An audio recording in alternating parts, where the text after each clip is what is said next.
nous, les structures Pôle emploi, les structures Cap emploi, bien sûr. Ça voudrait dire quoi, communiquer mieux? Alors, il existe des instances qui sont des comités de régulation, des commissions en fait au sein aussi de l'AGEFIP auxquelles on expose, en tout cas en Ile-de-France, de façon transparente nos difficultés, nos points de progrès, et où on cherche en fait. C'est organiser la mutualisation des expériences, le retour des expériences. Et peut-être organiser une meilleure appropriation conjointe des offres de services, puisqu'il existe des intervenants et des acteurs multiples sur ce secteur qui ont chacun des offres de services. Et en Ile-de-France, notre souci est de faire en sorte que ces offres de services soient complémentaires, pas concurrentes. Donc vous dites que chaque prestataire ne connaît pas très bien les prestations des autres. Pas assez, en effet.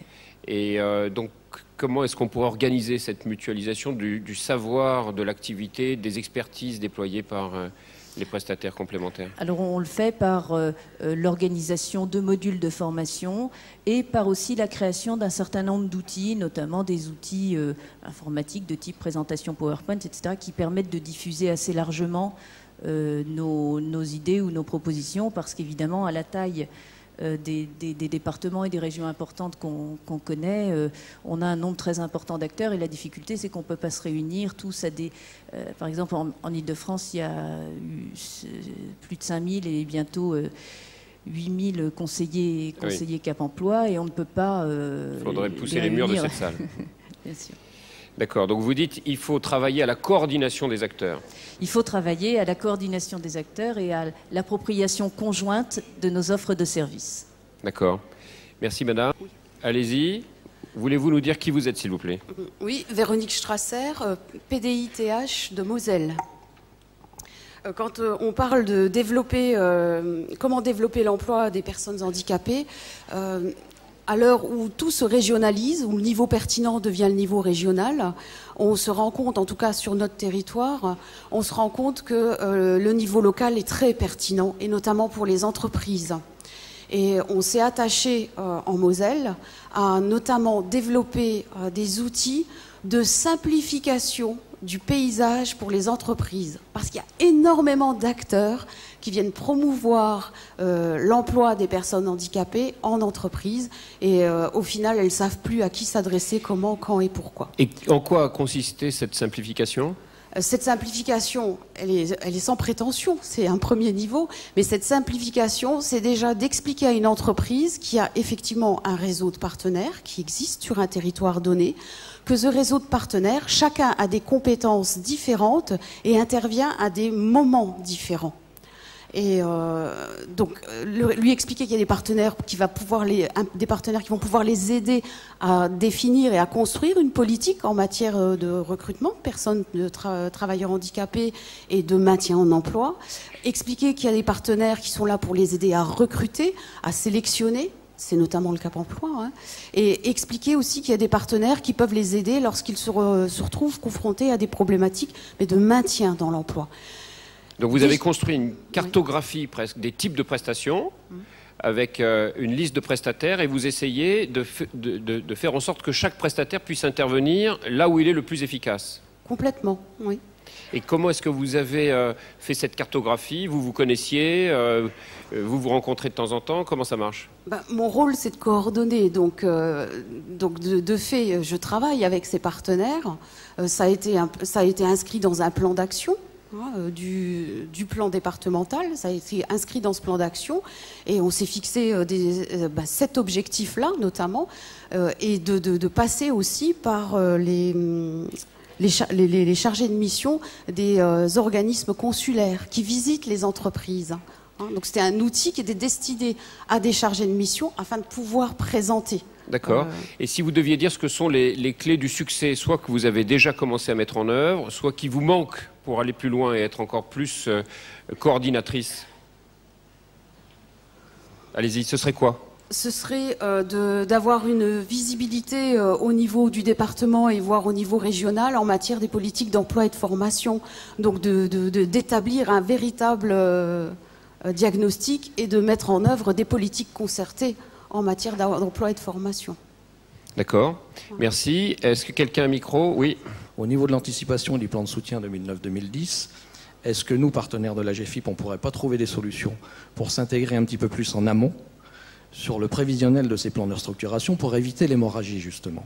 Parce que contrairement à ce qui a été peut-être annoncé tout à l'heure, mais ça mérite débat, il n'y a pas de protection d'une personne handicapée dans une entreprise. Je crois savoir qu'on double juste le délai de préavis pour certains handicaps forts, lourds. Mais je vous le dis honnêtement, le chef d'entreprise, il ne va pas retenir quelqu'un parce que ça va lui coûter 400 fois le SMIC horaire. Il ne sera à 1500 que s'il est à 0. On est d'accord. Ce qui ne sera pas le cas, je pense, à échéance 2009-2010. Donc, est-ce qu'on ne pourrait pas anticiper justement cette hémorragie en tant que partenaire extérieur? C'est pas à moi de le décider, mais peut-être qu'au niveau, on peut y réfléchir. Les seuls partenaires avec lesquels on travaille, j'entends parler de coordination, mais je suis surpris parce qu'il y a quand même des PDITH, donc si ça ne fonctionne pas quelque part, il y a peut-être des questions à se poser. Le PDITH est le relais pour nous au niveau de la direction du travail. La direction du travail sont pratiquement les seuls organismes qui savent d'avance, ils le savaient chez nous, qu'il y avait un plan de licenciement qui se préparait. Est-ce qu'à ce niveau-là, on ne pourrait pas développer un partenariat auprès des partenaires publics pour se dire, nous, en tant que partenaire de la GFIP, on va vous donner un coup de main pour limiter cette hémorragie, on va aller convaincre l'entreprise, on va lui vendre ce plan de soutien et ce plan de renforcement. Alors, c'est pour ça que je tenais à poser cette question plutôt pragmatique, parce qu'on est en plein dedans, chez nous et ailleurs, et on s'était dit, bon sang, pourquoi on n'a pas fait quelque chose avant? Alors c'est sûr, dans le cadre des diagnostics conseils, on l'anticipe, mais on ne fait pas des diagnostics conseils dans toutes les entreprises. D'accord, donc vous dites, moi je veux vous dire, c'est pas une question que vous posez, c'est une proposition que vous faites, et donc on la note absolument, et donc il s'agit de réfléchir en amont avec l'ensemble des acteurs concernés, entreprises, secteur public et la GFIP. Est-ce que quelqu'un a le micro encore? Oui, allez-y. Donc Stéphane Guénaud, coordonnateur du PDITH du Doubs, et j'espère un PDITH qui marche. En tout cas, je voulais juste prendre la parole pour témoigner on a parlé tout à l'heure dans les propositions de travailler sous forme de GPEC, de travailler à la coordination des acteurs. Je voudrais témoigner d'un projet qui fonctionne plutôt bien, un mode projet qui fonctionne bien en Franche-Comté, dans le Doubs, dans le territoire de Belfort et depuis peu en Haute-Saône.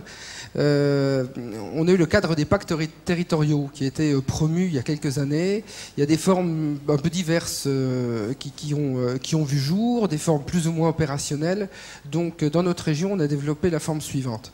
Nous sommes partis de retours d'entreprises, de grands comptes, qui, lorsqu'on les rencontrait pour les informer, les sensibiliser sur l'emploi des travailleurs handicapés, finalement, en off, nous disaient, écoutez, vous êtes bien gentils, mais lorsqu'on dépose une offre d'emploi et qu'on souhaite avoir un travailleur handicapé, bien souvent, vous n'êtes pas fichu, service public de l'emploi, de nous proposer des candidats. Et c'est vrai que l'A2FM-TH, c'est 7% à peu près, 7% de l'ensemble de l'A2FM. Et lorsqu'une entreprise ne met pas le critère TH sur une offre d'emploi, c'est rare qu'elle ait 15 candidats qui conviennent. Donc lorsqu'on est sur à peu près un 15e de l'A2FM, ce n'est pas étonnant que sur une offre d'emploi, on n'ait pas de candidat, travailleur handicapé, qui ait les compétences. Donc, oui, c'est le processus de l'offre d'emploi que vous avez mis à plat. Tout à fait. Donc là, ensuite, on s'est dit comment on réagit à cela. Et pour être très bref, on a imaginé une autre méthode de travail. Donc travailler dans la durée avec les entreprises, travailler sur les métiers sur lesquels elles savent qu'elles vont recruter. Et puis ensuite, on a passé un deal avec ces entreprises-là. On leur a demandé de s'engager sur un volume de recrutement. Et puis, en contrepartie, le service public de l'emploi, parce que le pacte territorial est une offre de service renforcée du service public de l'emploi, eh bien, on crée un groupe projet dans lequel on va retrouver les différents acteurs du bassin d'emploi, Pôle emploi, Cap emploi, etc. Et ensuite, on mène